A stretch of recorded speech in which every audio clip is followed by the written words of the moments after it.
Дагы бир акысы бул жок дегенде бир мактай албайсыңбы? Жамандабай эле койчу аркасынан. Жамандаба. Макташтагын бул Алла ыраазылыгы үчүн ушундай бир макта, өзү жокто, көзү жокто макта. Атак зыян жеткирип, мындай кылып бир мактай албастан башка уруп, жанагынын укугуну дебелеп, жанагын аркадай жалаларды жабып, жала жабуу, анын күнөөсүн көтөрүп, өзүңдүн күнөөң толтура урматтуу тууганым, өзүңдүн күнөөң толуп тура. Мына өзүбүздө толуп тура. Намазыбыз жакшы эмес, адамдарга мамилебиз жакшы эмес. Эртең Алла таалам деле айтат да, эй, боптур мен сени кечирейин, намазыңды тута албапсың, окуй албапсың убагында, орозотуңду тута албапсың. Мейли, тиги болгон адам менен, баланчы менен түкүнчү болгон мамилең кана?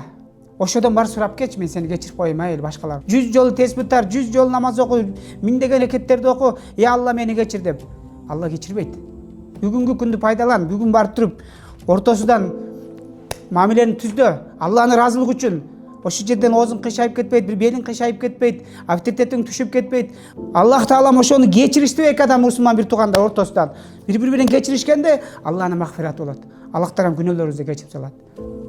Мана жок дегенде мактай албасак, зыян жеткирбей өтөлү, жамандап өтпөйлү, жамандап.